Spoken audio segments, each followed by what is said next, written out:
Welcome to my unboxing video for Gosu 2. In this video I'll be discussing the components and some of the differences between Gosu 1 and Gosu 2. Gosu is distributed by Asmodee in the United States and North America. I imported my copy from Moonster Games. I actually ordered it from ludabay.net. I don't believe it's distributed by Asmodee there, but either way, since the game is now icon based, I was able to import this rather than wait for Asmodee to distribute it in North America so I could play. So, before I go into the differences of the box, I'll tell you some other differences between the games. But to start, Gosu is a tableau-based card game, and it's a highly interactive one between you and your opponent, and I enjoyed it quite a bit. Other things to note about the differences in the editions. Gosu 1, there were activation tokens used to trigger the abilities of the various goblins in play, as well as allow you to draw cards. Gosu 2 does not have this. There's no activation tokens. I do believe I read that you are able to draw cards between turns, so that is one difference. Also, from reading the rules, the highly talked about catch-up mechanism in Gosu 1 seems to have been greatly reduced in Gosu 2. In Gosu 2, there are less cards, and that's because the distribution amongst the goblin clans has changed from Gosu 1. In Gosu 1, there were amongst all the 5 clans, there were 3 unique level 3 characters, 1 copy each. There are 7 level 2 characters, unique, 1 copy each. Amongst the level 1s, there were 5 unique ones, but there were 2 copies of each of them. In Gosu 2, what you'll see is 2 unique level 3s, 1 copy each, 4 unique level 2s, 1 copy each, and 3 unique level 1s, 3 copies each. So I don't know how that distribution will change the gameplay, but that's some information on that. In addition, Gosu 1 had instant win victory conditions. You had to draw the correct goblin and get the specific condition to win instantly. In Gosu 2, those conditions are available to both players at all times. So that could be a good thing or a bad thing. We'll see how it is when I actually get a chance to play it. So, to compare the two games, as we can see, the Gosu 2 has a taller box. When we look at the side, you can see it's taller and thinner. Okay, so let's just move aside Gosu and Gosu 2. Okay, so here we are. We can see that the game is for 13 plus. It says it can be played 2 to 4 players in 15 to 30 minutes. That is a decrease in the time from Gosu 1. In the original Gosu, it said the time is 20 to 45 minutes. In the original Gosu, I would never consider playing it with more than 2 players because of the level chaos and downtime that was involved. So I would just play it with 2 players only, and that's how I intend to play Gosu 2. Okay. Here we have the name of the designer on the side of the box. We have the 5 different clans, Ancient Goban. There we have the Dark Goblins, we have the Mecha Goblins, we have the Fire Goblins, and the Alpha Goblins. We have the Moonster logo, and 2nd edition Gosu Tactics. Okay, let's open up the box.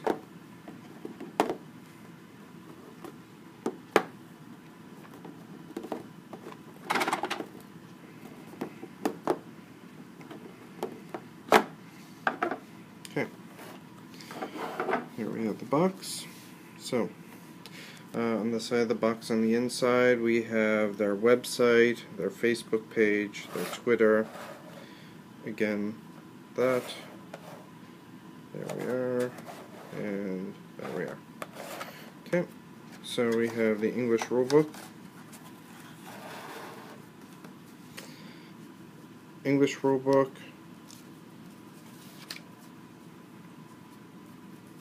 and as you can see, full color pages. On the opposite side we have the French rulebook. It should be noted at this time that on the Facebook page for Moonster it mentions that there is an error in the English rulebook. I'm not sure the extent of the error, but you can download a new copy of the rules from the website. So you may want to do that before your first game. I don't know if that'll be fixed prior to the US distribution of the game. Okay. So here we have a card tray, as well as the cards in them. This is a very nice card tray in the fact that you'll be able to hold sleeve cards in there with no trouble. So I do have some of the first edition cards because I wanted to do some comparisons, but I'll just put these in here. As you can see, they fit very nicely. There we are.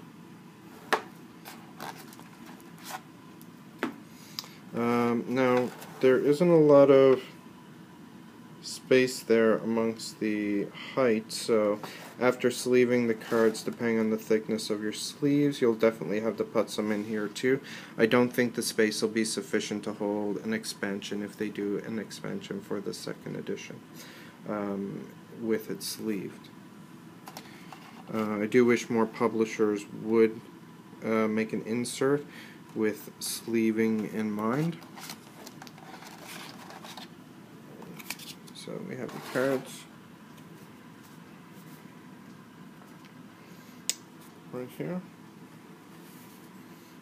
Now, another difference that you may have noticed is that there's no tokens in there. The original game had cardboard tokens. We had the cardboard advantage token, and we had cardboard victory points. And you needed 3 victory points or an instant win condition to win the game, and that's that. In the new edition we have a card-based advantage token. It's double-sided. Now, with regards to the Gosu 2 cards, the new cards have foil in them, sort of like Magic the Gathering cards. The only difference is that the whole card is not foil. Only certain parts are. Let me just get a glare on there for you.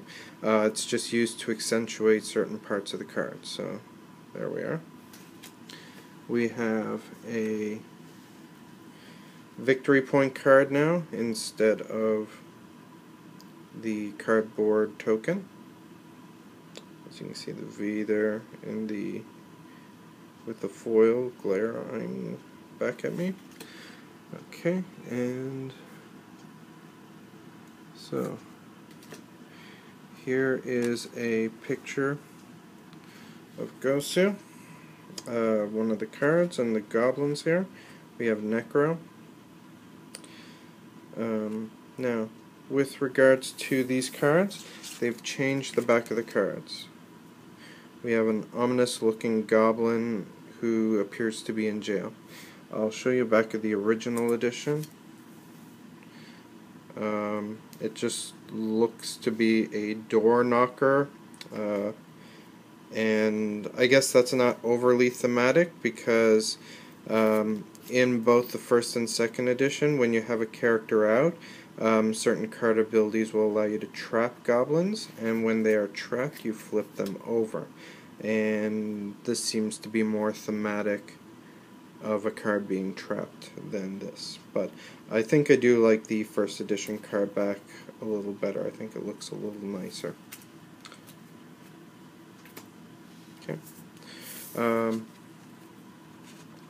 So here is a card that we can see. I'll try to get some of the foil highlighted for you.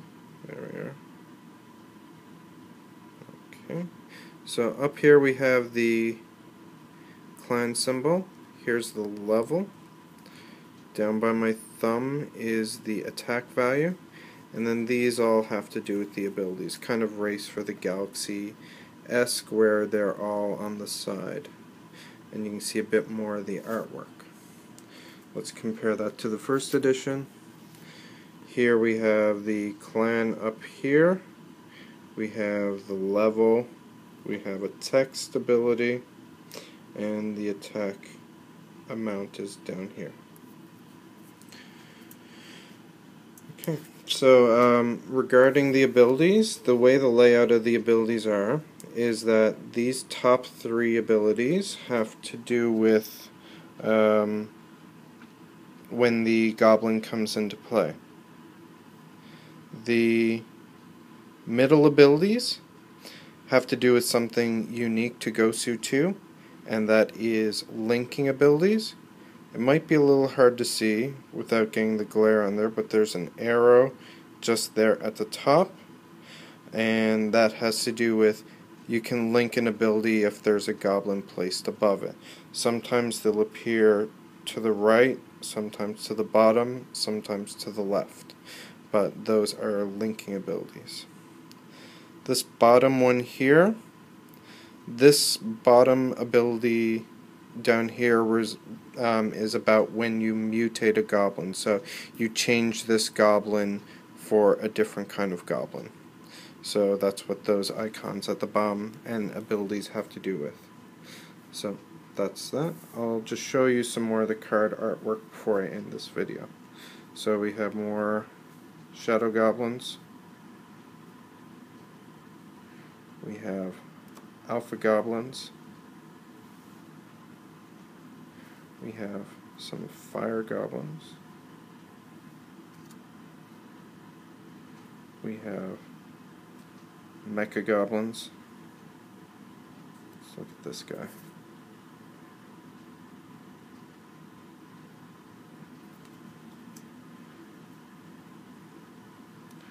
We have ancient gobans.